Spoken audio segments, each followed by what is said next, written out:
através da vida e da boca do profeta desta casa, do anjo desta igreja. Amém? Amém. Vamos orar pela vida dele?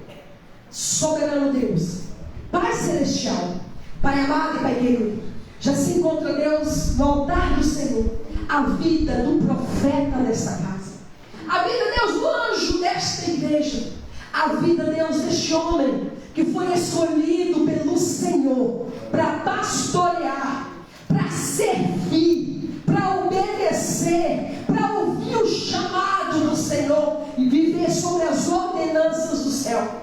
Pai, está aqui sobre o teu altar a vida, Deus, do pastor Paulo, que nesta noite eu quero colocar a vida dele em tuas mãos. Deus, que o Senhor possa, Pai, encher, que o Senhor possa, Pai, fazer diferença sobre esta terra, por onde, Deus, ele passar, que vidas possam reconhecer e entender, Jesus, que através da vida desse homem, que multidões o seguiriam. Pai, eu creio nos meus olhos da fé, já está vendo, Deus, uma multidão seguindo a voz deste pastor. É por isso, Deus, que nesta noite eu oro. Sabe por quê, Deus? Porque a paz que excede todo o entendimento, Pai, eu vejo essa paz do Senhor sobre a vida dele. Nada abala, Jesus, nada vem para destruir, nada vem, Jesus, para abalar a fé dele, porque tamanha, Deus, é a fé dele no Senhor. Sabe, Deus, porque ele sabe onde é que ele tem colocado a fé dele, onde está firmado os pés dele, como ele foi formado, Jesus, e por onde ele foi, Jesus, gerado, filho de pastor, filha, Deus, de missionária, nome, Jesus, profético da Bíblia. Esse, Pai, é o Paulo, esse Deus é o pastor Paulo, que eu oro, pedindo, Senhor, que as portas do céu se abram, e que encha, Pai, a vida dele de gozo, de paz, de alegria, de sabedoria e de todo entendimento. Por isso, meu Pai, toma, Deus, a vida dele em tuas mãos. Eu sei, Deus, que muito mais o Senhor irá fazer através da vida dele, pela vida dele, pela oração dele e pelo clamor. Deus, justifica ele sobre esta terra. Jesus, justifica ele, ó Deus, sobre esta terra, porque assim diz a tua palavra, que no lugar da vergonha o Senhor daria dupla honra, e que a glória da segunda casa ela será maior do que a primeira. Pai, que essas promessas sejam agora ministradas sobre a vida dele, e que nessa noite ele venha entender que aquilo que os olhos dele não viu, que os ouvidos dele ainda não viu, e que ainda não chegou ao coração dele, é o que o Senhor tem preparado. Talvez você não está entendendo, mas o Senhor sabe de todas as coisas. Amém? Amém. Pode aplaudir o Senhor pela vida dele nesta noite. Aleluia. Aleluia, aleluia. Diz por aleluia com glória e aplaude Jesus.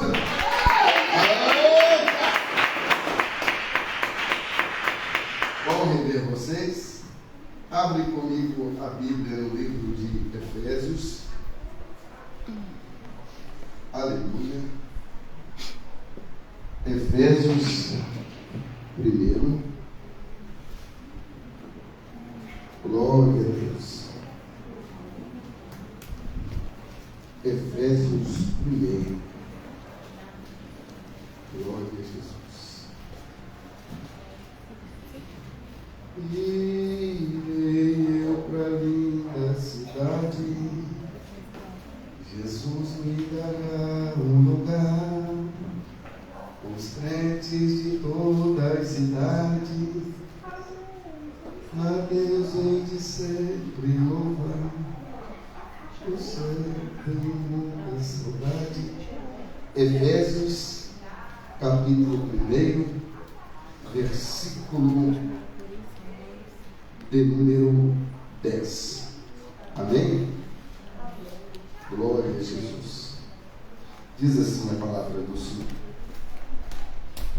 de tornar a congregar em Cristo todas as coisas na dispensação da plenitude dos tempos, tanto as que estão nos céus como as que estão na terra.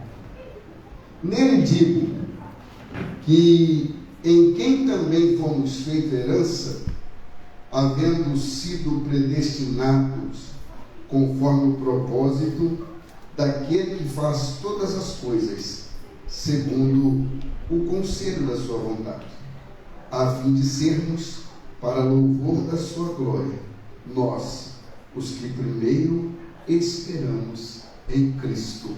E você se assente dando glória a Deus. Amém? O Senhor é bom, Ele é maravilhoso. Estamos aqui para sentar à mesa com Ele, para que Ele possa revelar a vontade dEle. Aleluia! Eu estou feliz com Jesus. E você? Está feliz? Então dá glória a Deus. Aleluia! E o tema da mensagem, agora eu estou atrevido, o tema da mensagem é: o que mata o ser humano é o pecado. O que mata o ser humano é o pecado. Esse é o tema da mensagem. A Bíblia diz que nós precisamos tomar decisões responsáveis. Hoje estamos aqui para sentar à mesa. E quando você vê os elementos que estão aqui, eles dizem muito a seu respeito. Porque esse ano, como é o ano de sacrifício para o reino de Deus, você entende que alguém fez um sacrifício por você, e esse sacrifício é irreparável, é inegável, é inquestionável que foi feito por você. Jesus fez um sacrifício por você. E Ele deixou claro que quem não come do corpo e não bebe do sangue, não tem parte com Ele.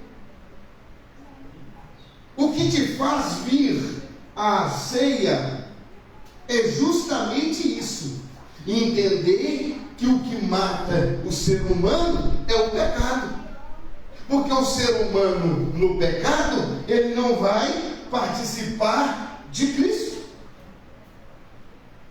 E nós lemos aqui, e Paulo escreve aos Efésios, e depois, abra aí no capítulo 2, na próxima página, na minha Bíblia, a próxima página, as suas vezes você vai virar, ele disse assim: e vos vivificou, estando vós mortos em vossas ofensas e pecado.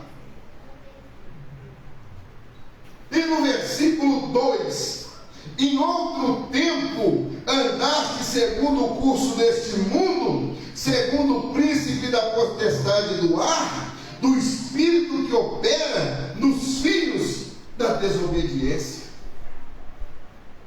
Quando nós olhamos para nós e as pessoas dizem assim: ah, mas aí você vai ser crente? Tem tanta coisa boa para viver. Mas ele está morto. Ele está morto. Porque ele não tem vida. Só tem vida. Aí você vai dizer assim: pastor, mas a gente morre. Não. A carne tem prazo de validade. Sorria, você não morre. Você não morre. O exemplo que a gente é muito natural, a gente precisa entender: você compra um pneu novo, né, gente? Novo. O povo fala assim, cabeludo.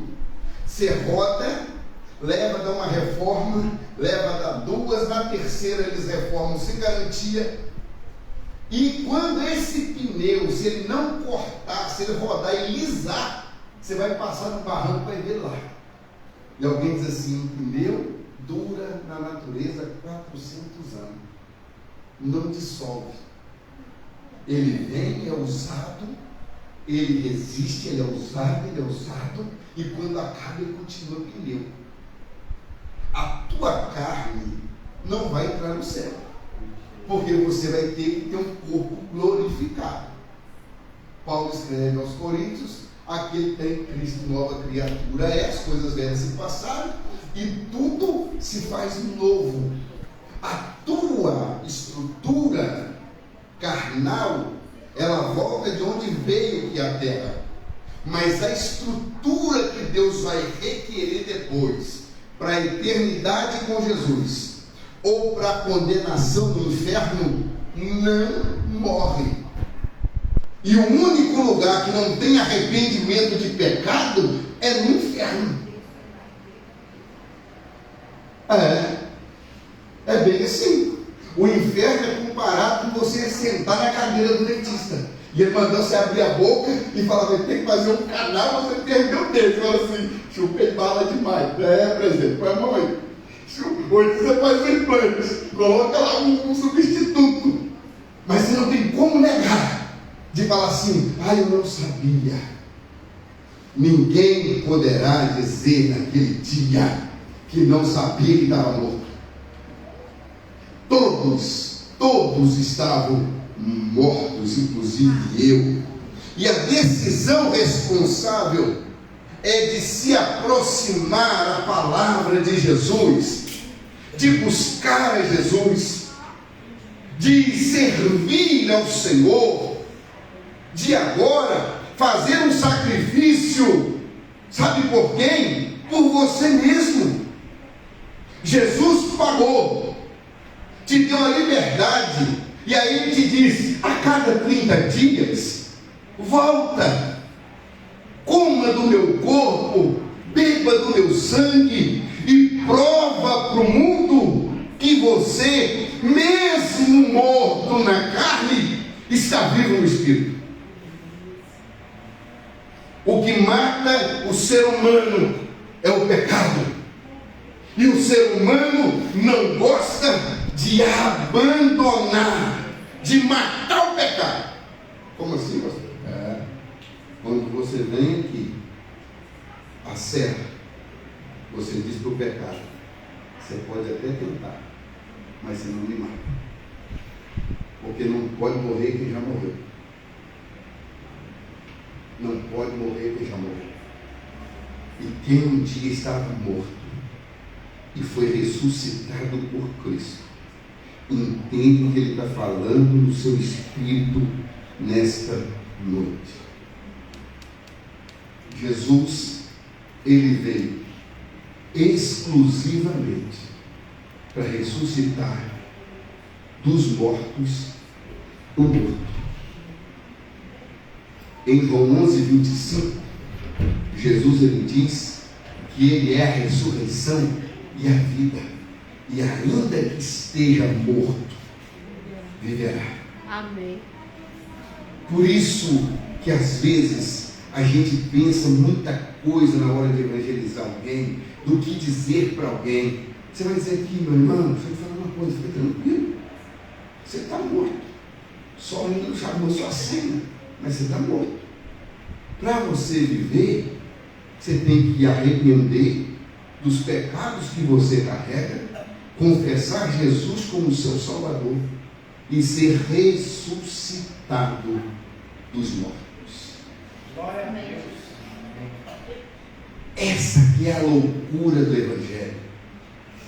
Por que eu tenho que ir à igreja? Por que eu tenho que ir aqui? É porque eu estava morto. É porque eu entendi que o final da minha vida, sem a ressurreição, é a condenação, é não servir para mais nada, é entender que eu não, quando não escolho a Jesus, não vou a Jesus, não deixo Jesus fazer, eu vou tendo as cáries da vida, vou tendo as malicias da vida, vou tendo as infiltrações da vida, e de repente, quando eu olho para a minha vida, eu vejo que não dá para reparar.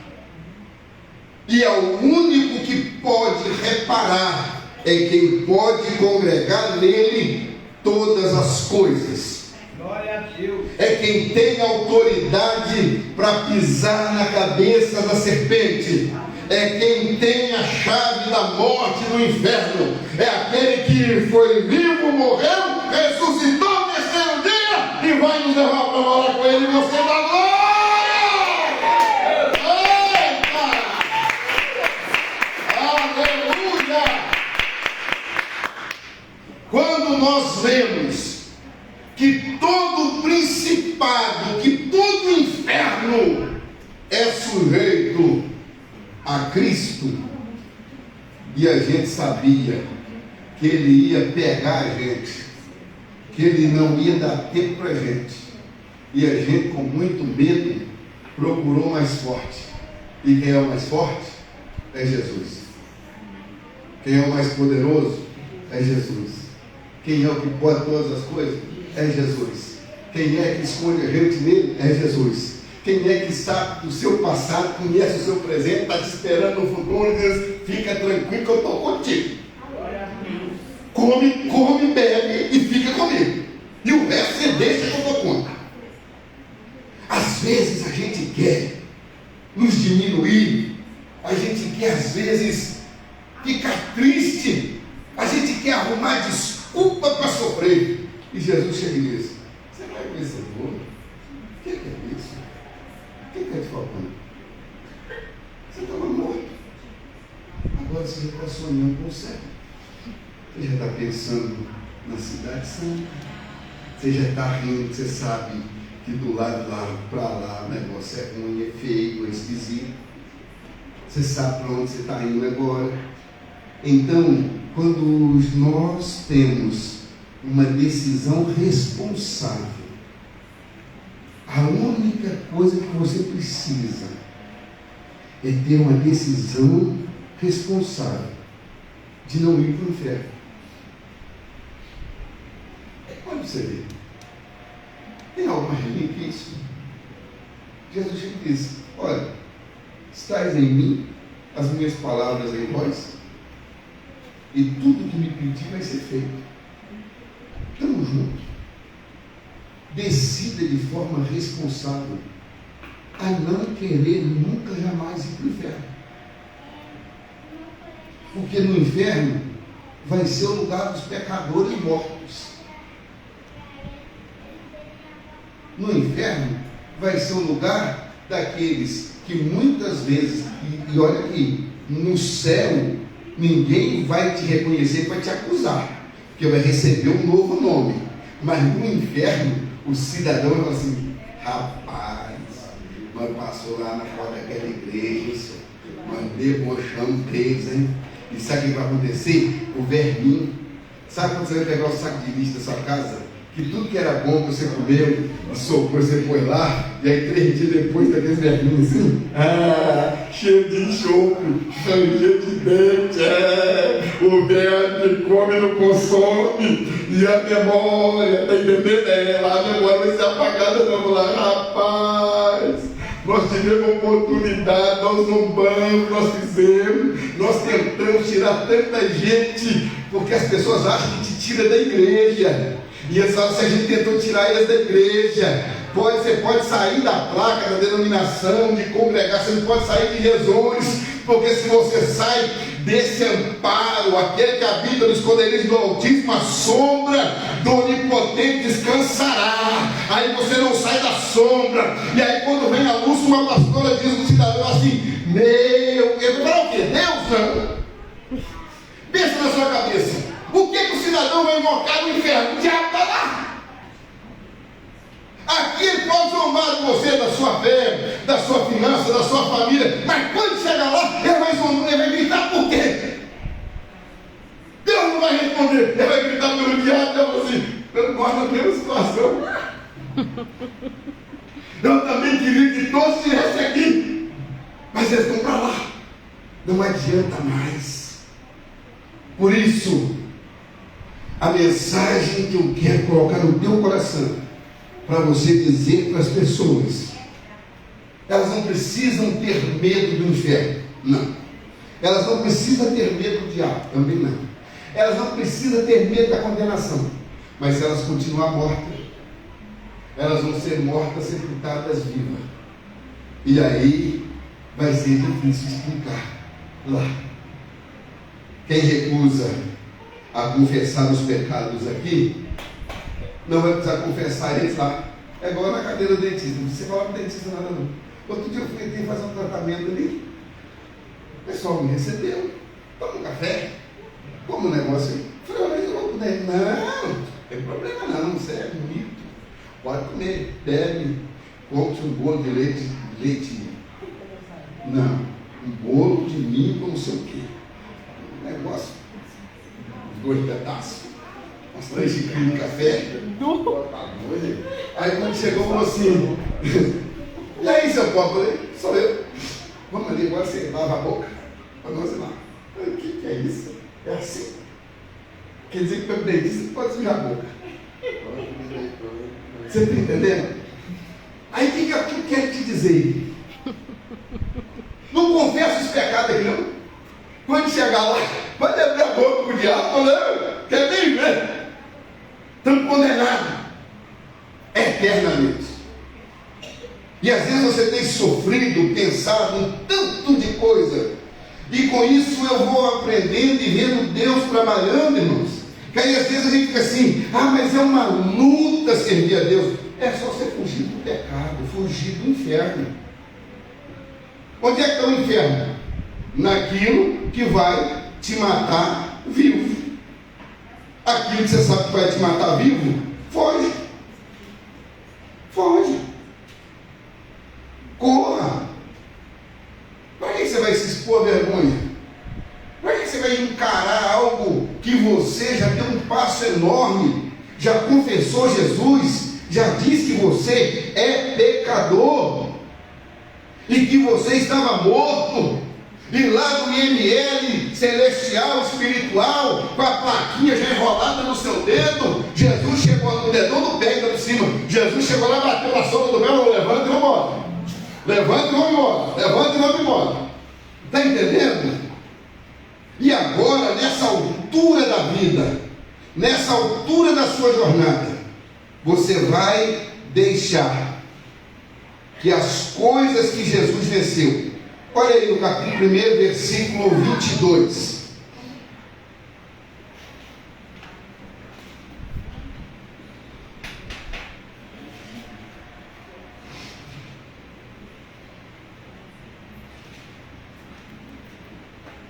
E sujeitou todas as coisas a seus pés, e sobre todas as coisas o constituiu como cabeça da igreja, que é o seu corpo, a plenitude daquele que cumpre tudo em todos. Você faz parte do corpo de Cristo. Você vai deixar Jesus sem o dedão do pé? Você vai deixar Jesus sem a rótula do joelho? Eu não sei qual é a minha parte do corpo, mas se eu faltar no corpo, vai faltar um membro no corpo. E eu vou abrir mão de Jesus, sabendo eu que todas as coisas estão sujeitas a Ele. É por isso que Ele diz que naquele grande dia, muitos vão chegar e vão dizer: Senhor, no seu nome eu cantei, no seu nome eu preguei, no seu nome eu expulsei demônio, no seu nome eu curei muita gente, no seu nome, mas foi maravilhoso. E Ele vai dizer: apartai-vos de mim, eu não vos conheço.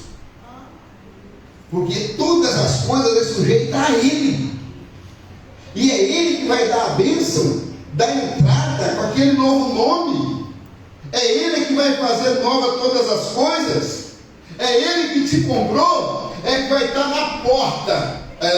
Aqui, quando você dá essa festa chique, você contrata o cerimonial, contrata o segurança, e assim ela conferindo o nome que vai entrar. Ou o QR Code agora, que é mais chique, ou a pulseirinha, né? Não é isso? Não, quem vai estar lá não vai ser mandado, não, vai ser uma coisa, vai ser Jesus. Entra, fora, entra, fora, entra, não conheço. Está me entendendo? Não vai ter como falsificar, não. Porque Ele sabe das suas obras. Ele sabe de onde Ele te buscou. Não tem essa história que alguém foi chamado em Jesus melhor que outro. Todos foram chamados mortos no pecado e condenados. Olhou Deus do céu à terra e não viu um justo sequer, ninguém a qual poderia ele confiar alguma obra. Ninguém. Então, meus irmãos, sorria. Todos nós um dia estávamos mortos. E aqui hoje, todo mundo aqui é batizado. Está entendendo? Só tem vivo aí. Mas se é uma outra época, cada um estava caçando um furdunço, estava num lugar, caçando um problema, caçando uma encrenca, caçando um jeito de encher o que está vazio. Porque o homem no pecado, o homem na jornada do pecado, você preste atenção, e eu já encerro. Até ruim falar essas coisas, eu nunca fiz isso. Não é que nunca. Quando eu fiz, deu problema, deu confusão, fiz uma vez e vi que o negócio é muito ruim, então beber, a terra fica esquisita, não dá corrida aquilo. Mas o cidadão tem que tomar 3 litros de água por dia. Ele não toma, mas ele bebe 4, 5 litrão, um atrás do outro. Ou mais. E fica sossegado. Está entendendo? Então, vai encher o que está vazio e o vazio que não preenche. E engraçado que vai, bebe, fica tonto, no outro dia rebate para continuar bebendo e emenda. A saideira nunca termina. Está me entendendo? E assim quem diz quem usa droga desse jeito, é uma onda procurando outra onda, é uma situação procurando outra situação, e assim vai. Por quê? Porque são situações, porque o pecado é o verme, o pecado é o infinito, que nada preenche, nada preenche. O cidadão fecha o boteco, abre o outro, fecha o outro, abre o outro, e começa na sexta, termina na segunda, e quando é na quarta começa de novo. Aí você, quando vocês viram esses dias, o cidadão, eu até postei no meu status do Instagram, eu não vejo status, mas posto lá. O cidadão namorando com a árvore, essa madrugada, ao ponto que chegou, e o outro perto na rua, brigando com a lixeira. Pensa que coisa terrível. Aí você imagina o cidadão que era pregador, que era crente, um dia alguém vê ele lá na rua, andando com a mão no chão, babando, não sabendo para onde vai, você fala, meu Deus do céu, o que é isso? Jesus me lembrou aqui. Ele disse em Mateus, não é para te fazer medo. Quando alguém morto recebe Jesus em João 11:25 e é ressuscitado e decide morrer, vai 7 classes de demônio pior do que te matou no primeiro. Porque quando ele nasce morto porque o pecado do pai, da mãe, da família, etc, etc. Mas quando ele está levantado, ressuscitado e quer morrer, aí o diabo fala assim, vamos fazer cavalo dele agora. E aí não tem nada que para, não tem nada que basta, não tem nada que preenche, não tem nada que satisfaz. Há muitos anos atrás, eu fui no Conselho de Pastores de Belo Horizonte e tinha um sargento, e nós conversando, ele falou assim, olha, há uns 20 anos, hoje não sei como é que é, mas ele disse, pastor, todas as vezes que a polícia corre atrás de alguém, e esse alguém dispara contra a polícia, você não acredita, o quê? É tudo crente desviado. Só atira contra a polícia quem é desviado.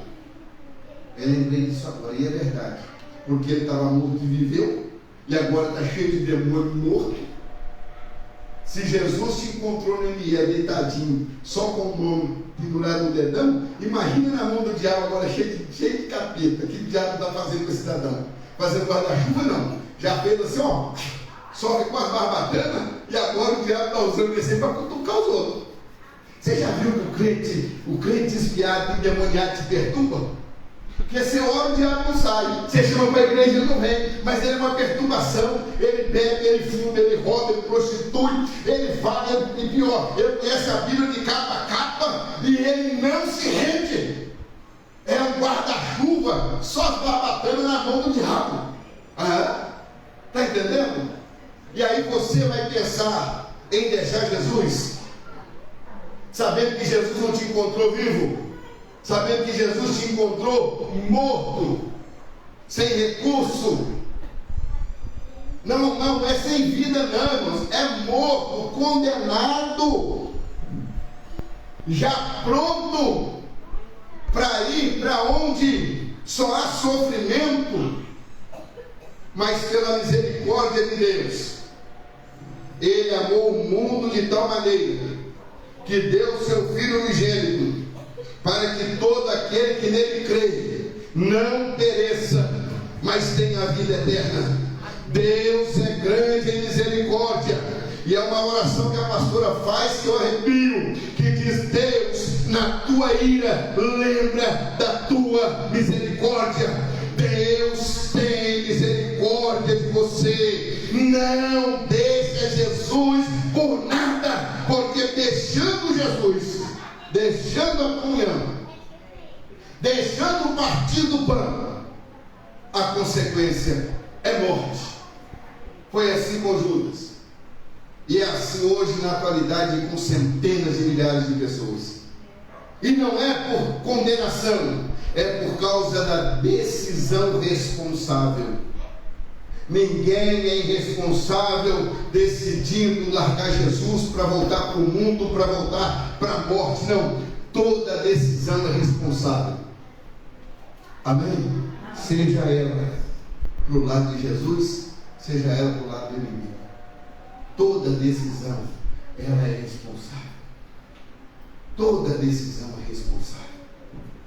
Continue tomando decisões responsáveis para dizer: olha, eu vou para o céu, porque eu acredito como Jesus pregou tanto no inferno, e eu não quero nem experimentar, não quero nem ver, não quero nem saber, porque só pelo que a gente lê o lugar já é terrível. Imagina passando por lá. Que Jesus nos abençoe, que Jesus abençoe a sua vida, que você continue sabendo que você, até ser chamado a sua senha, ou chama antes, ou a gente é arrebatado junto. A única observação e pedido: fuja do caminho, da estrada, do convite, do convívio do inferno. São muitos que se salvam, Senhor, confiai pela porta estreita, porque larga e espaçoso é o caminho que conduz para a perdição, e são muitos que entram por ela. Há um cantor da minha época que diz: o pecado não dói. O pecado não dói. Há uns anos atrás falava da Vilarinho, e o Alex virava o bode no final do baile. Quando o funk começou, disse que ele virava o bode na Vilarinho. O pecado, não, o diabo não é isso que alguém te ensinou. Não tem chifre, não. Ele é o mais elegante, ele é o mais rico, ele é o mais milionário. Ele tem tudo, ele tem concessionário, ele tem avião, ele tem aeroporto, ele tem navio, ele tem tudo. Eu costumo dizer que o diabo, ele tem uma fábrica de mulher feita de porcelana. Quando você olha, não tem trinca, não tem veia, não vem de lá, é de porcelana. Deus fez de barro, ele fez de porcelana. É igual a moça, faça o voto, um dia você vai andar de avião. Elas entram e tudo chique, elegante. Quem acha que está querendo outra coisa, engana, porque as trata todo mundo igual, e é linda, maravilhosa, e é de porcelana. Tudo do diabo, a primeira impressão é maravilhosa, a segunda impressão é dolorosa, e a terceira impressão é como a cara dele: senta, abre a boca e agora fica quieto. Está entendendo? O pecado. Eu quero concluir aqui, que eu esqueci de dizer. O que mata o ser humano é o pecado. Mas o que faz o ser humano permanecer morto no pecado? é a incredulidade. É não acreditar que Jesus é capaz de ressuscitar alguém que estava morto, perdido, abandonado, de qualquer jeito, faltando pedaço. E Jesus chegou. Jesus chegou. Quem você conhece que está morto, diz a ele: toma uma decisão responsável, volta a crer, porque morto como você está, não vai ter jeito, não vai ter escapatória. Amém? Então glória a Deus aí, aleluia! Deus, aleluia! E o diabo não resta. Vamos à cerimônia da ceia. Paulo escreve aos Coríntios, no capítulo 11, versículo 23. Eita glória! Cristo já nos preparou uma já que nos comprou e agora nos convida a cear com celestial maná que de graça Deus te dá. Vem faminto tua alma saciar, vem cear, o mestre chama, vem cear. Mesmo hoje tu te podes saciar, poucos pães multiplicou, água em vinho transformou. Vem faminto a Jesus, vem cear. Porque eu recebi do Senhor o que também vos ensinei, que o Senhor Jesus, na noite que foi traído, tomou o pão e, tendo dado graça, o partiu e disse: tomai e comei, isto é o meu corpo que é partido por vós, fazei isto em memória de mim. Semelhantemente também, depois de cear, tomou o cálice, dizendo: este cálice é o novo testamento no meu sangue, fazei isto todas as vezes que beberdes em memória de mim. Porque todas as vezes que comerdes este pão e beberdes este cálice, anunciai a morte do Senhor até que venha. Portanto, qualquer que comer este pão ou beber o cálice do Senhor será culpado do corpo e do sangue do Senhor. Examine-se, pois, o homem a si mesmo, e assim coma deste pão e beba deste cálice. Todos de pé, vamos orar. Senhor, nós confessamos que estávamos mortos e recebemos o Senhor para termos vida. E agora vamos receber o corpo e o sangue do Senhor. Obrigado por esta oportunidade, Senhor. Porque diz a tua palavra que quem não come, não bebe, não tem vida em si mesmo. Continua morto, continua no pecado, continua de onde nunca saiu nem se levantou. Mas agora, Senhor, dá-nos uma oportunidade de receber, ó Deus, o Senhor em nós, a verdadeira comida, a verdadeira bebida, e que todos possam confessar ao Senhor e o Senhor perdoar a todos, para a glória do nome de Jesus. Pode seguir a igreja.